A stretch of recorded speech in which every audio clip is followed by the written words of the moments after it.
Hello, you creatures of the night, and welcome back to this new video. As I'm recording this, Terrifier 3 is destroying the box office, making almost $60 million worldwide. And we are talking of an independent movie costed $2 million. Actually, let's say extreme violent horror movie that costed $2 million. There wasn't big marketing behind it, there wasn't big promotion behind it, and yet we are talking right now of the highest grossing and rated horror movie of all time.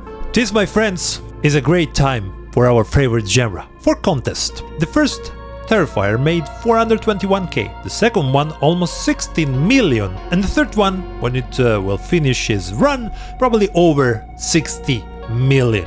And the fun part is that the first movie costed probably less than your car, $35,000. Can you see how far we went with this saga? Now, I think that the success of Terrifier is really important. Why, you may ask? I think it's really important because it shows that a low budget, ultra-violent movie can succeed even nowadays without trying to appeal everybody. You know, these days the modern horror movies are filled with ghost movies and bullshit. One of the worst thing a horror movie can do, trying to be appealing to the masses. Terrifier, on the other hand, take that approach and throw it out of the window. This movie is like an open love letter to the 80s, the golden age of horror movies. You got a memorable, really funny character, Art the Clown. You got a grainy look.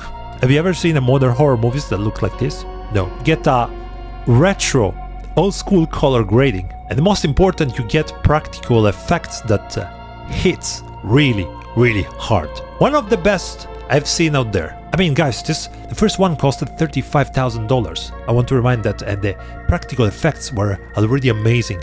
The second one and the third one, holy shit. Practical effects that people are bothering big studios to bring back and stop with CGI since forever. But no matter what people say, studios are still going to use CGI, which, this is the funny thing, it's more expensive, it's less effective, but they think is better. I don't understand why. Let's take for a second The Thing as an example.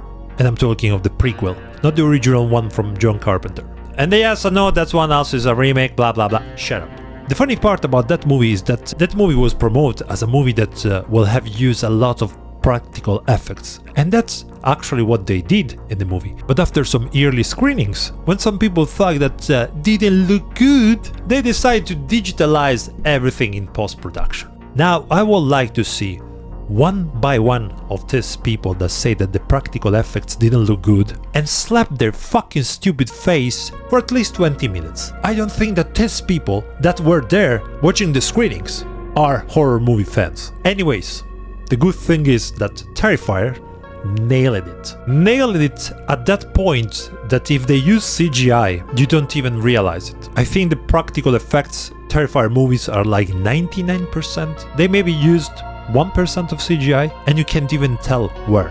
I think I can tell maybe in the third one, which is still well made, but it's just a little portion, and that's amazing. That's how you should use CGI. So why people are loving Terrifier so much? Let's start with the first thing.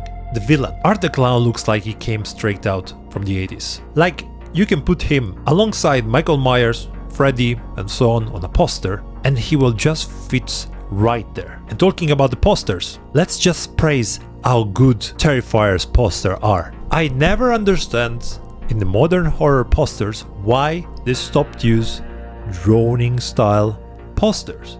They look amazing. They are perfect art for your t-shirts. Everybody that sees this wants to have this on their t-shirts. And then there's the gore, the practical effects. Gore is something that you see less and less in horror movies, even in the slasher movies. How many times you have seen a modern movie cutting away from the kills just to keep the rating low? With Terrifier, everything is still there, even at the theaters, and people are loving it. It's something new for the majority of people, and seems like that people are loving it. This is exactly what horror movies needed, and I hope that this success shows other studios that they can actually take some risks.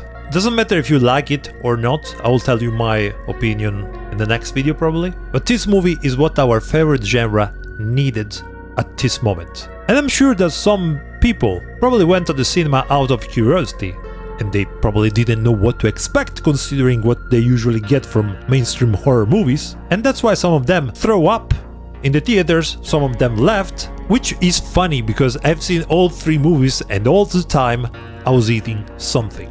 I imagine those people as Norman Osborn. You know the famous meme. I'm something of a horror fan myself. The Conjuring is my favorite movie. The success of Terrifier just proved that you don't need a massive budget, you don't need a big studio behind you, as long as you deliver what the audience was waiting for so many years. I really hope that this movie will open more doors to more old school way of doing horror movies. And maybe, who knows, if we are lucky, we will even see iconic characters like Freddy having a comeback after the disgusting remake that they have done in 2010. Only the time will tell, and while we are waiting, I'm gonna still keep watching mostly old movies. With that said, creatures of the night, I think we are done with this video, and I'll see you all in the next one. Cheers!